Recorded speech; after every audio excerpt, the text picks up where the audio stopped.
So all that talk about the Dodgers trying to make history, it's not just talk. We can prove it.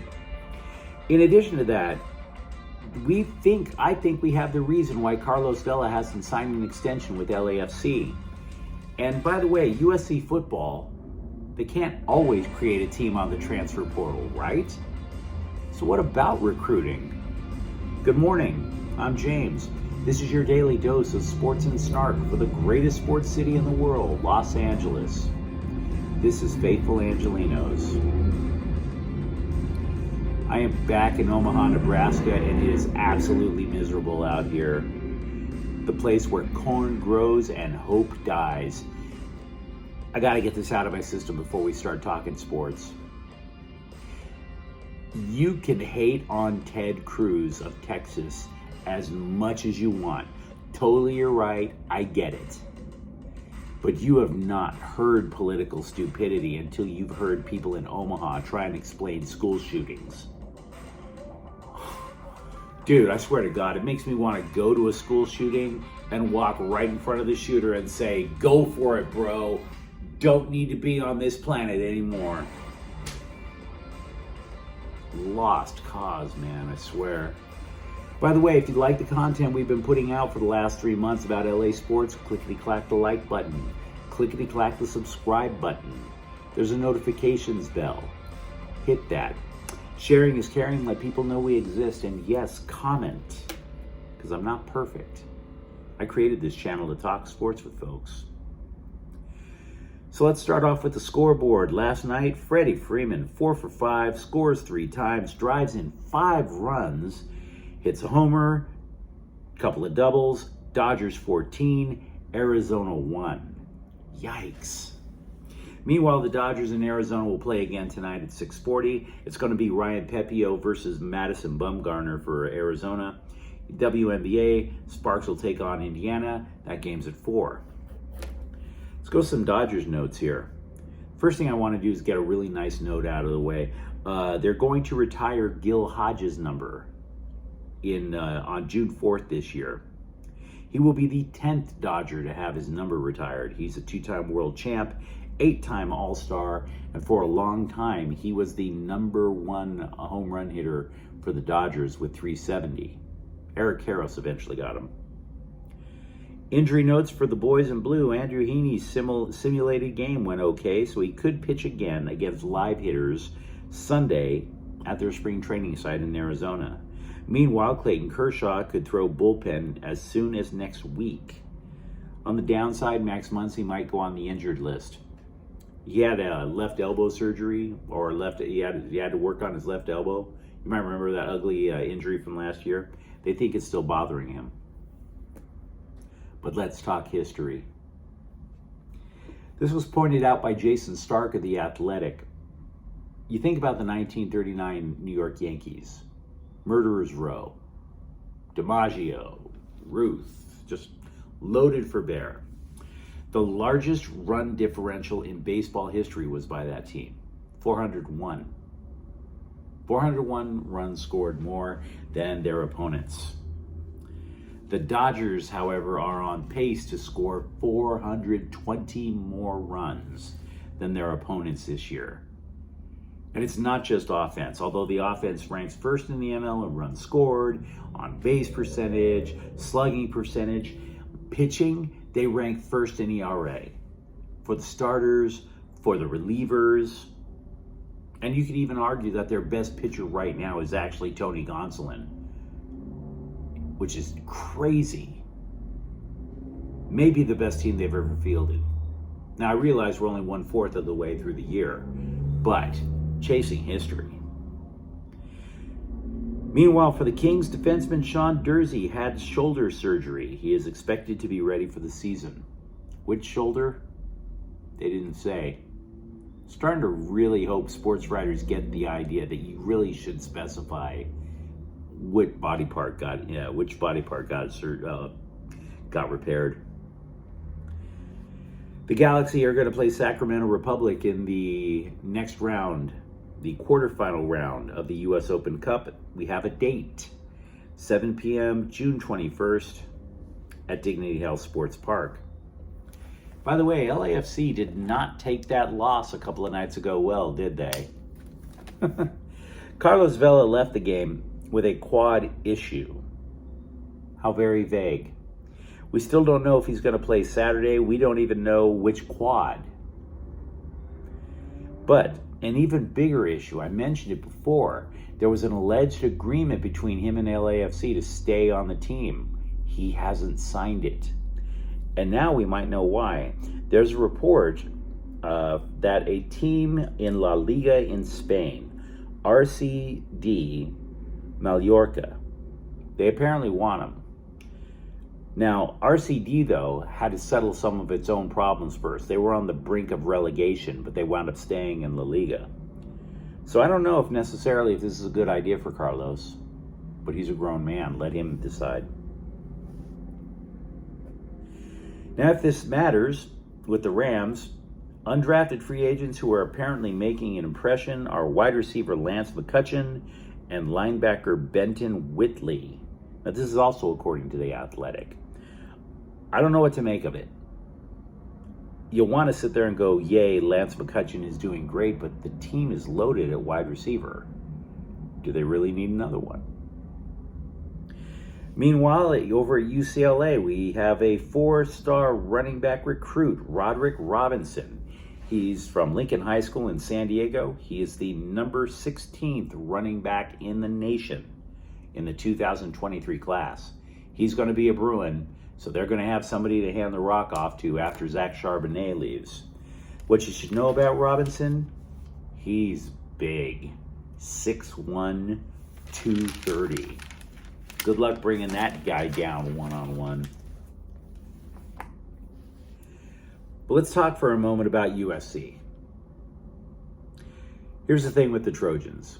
We have been going through all of the people that they've been locking down through the transfer portal, NIL, all the skill positions on the offense, and just basically plucking one guy after another to try to shore up some holes on defense.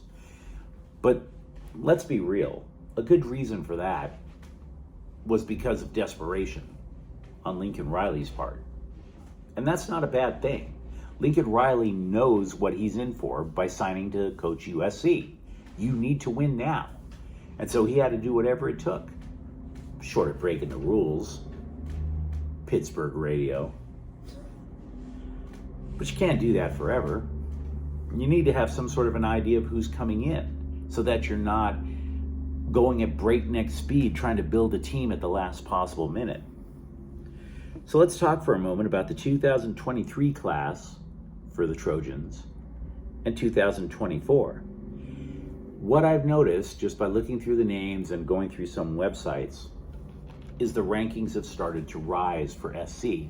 Now keep in mind, toward the end of Clay Helton's tenure, their recruiting classes were garbage. Last in the Pac-10. There's like 130 Division I schools in the NCAA, in FBS, and they were like in the 70s. Terrifyingly bad. But the 2023 class for the Trojans are ranked 8th. Now, number 1 is Notre Dame, and I get that that's disappointing, but the Irish have 13 commitments.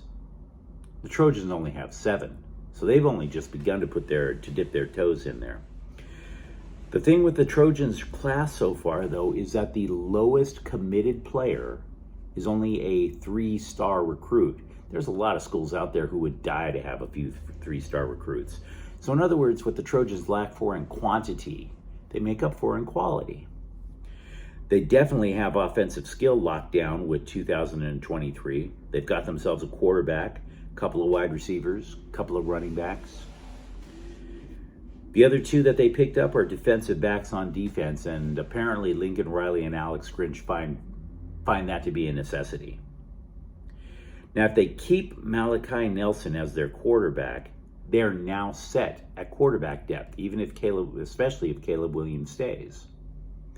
You'd have a 3-deep quarterback system there. The offensive line, however, in 2023 and 2024 is a problem. See, They don't, obviously I listed the commitments in terms of positions. I didn't mention offensive line. But Trojans actually have an additional problem. 24/7 Sports, they rank recruits, what state has this, what state has that. 24/7 Sports does not like California high school linemen right now. So in order for USC to keep getting a decent offensive line, they have to widen their aim. And we've talked about that before. They still have pipelines thanks to Lincoln Riley, and frankly, even to an extent, Clay Hilton. They still have a pipeline or two going to Texas. And there are some linemen in Texas that USC is probably going to take a run at. Linebacker needs a look? Sort of. But we'll get to that in a moment. And of course, I think you could also argue that in defensive backs, they've spent a lot of effort to try and shore up the defensive secondary. And I think the reason for that, to be honest, is because out on the West Coast, a lot more teams feel like throwing the football. As for 2024, now remember I was saying that they're starting to climb the rankings. 2023, ranked 8th. 2024, ranked 3rd. And they've only just begun. Mentioned earlier about the defensive backfield. Well, they have a 5-star one in Calabasas defensive back Aaron Butler. And then they wound up getting 2 guys from Long Beach Poly, which is going to mean a lot. They grabbed a wide receiver, Jason Robinson, and an outside linebacker, Dylan Williams. So let's go back to the part where we were talking about how linebacker is kind of a problem, but not really. See, you're talking about with linebacking, just because they didn't have one in 2023 locked up yet, they're still getting a freshman transferring in from Utah, Carson Tabarachi. We mentioned it yesterday. So you put Carson Tabarachi there, you add Dylan Williams from Long Beach Poly. So even if something like Shane Lee or Romello Height leaves, you still got yourself potential starters there with 5-star recruits. The funny thing about Dylan Williams, though, is that he's only a verbal commitment right now. USC hasn't gotten the name to the paper. And UCLA is trying to poach him away. So it's always nice to see when the rivalry extends beyond the gridiron, don't you think? Linebacker coach Ken Norton Jr. has offered him a scholarship, and Dylan Williams was actually flattered by it. So Lincoln Riley better hit the phones if he wants to keep that linebacker around. Regarding Dylan Williams, here's what you should know. Yes, he verbally committed to USC. But not only does UCLA want him, UCLA is the 14th school trying to get that name on the contract. So you tell me, what I see now with USC, I see seedlings trying to break through the soil. I don't see a complete methodology to try to build a football team through that. They got some work to do. But I can understand why it wasn't worked on until recently, because they needed to field a team right now. Now, if you're a Trojan fan, you tell me what you think. If you enjoyed talking recruiting, if you enjoyed talking USC football or the other teams I brought up today, feel free to like and subscribe to Faithful Angelenos. We talk LA sports every day here. I'm James. Thanks for watching. I'll be back tomorrow. Faithful Angelenos is a Kian Corte El Queso production. Have a great day.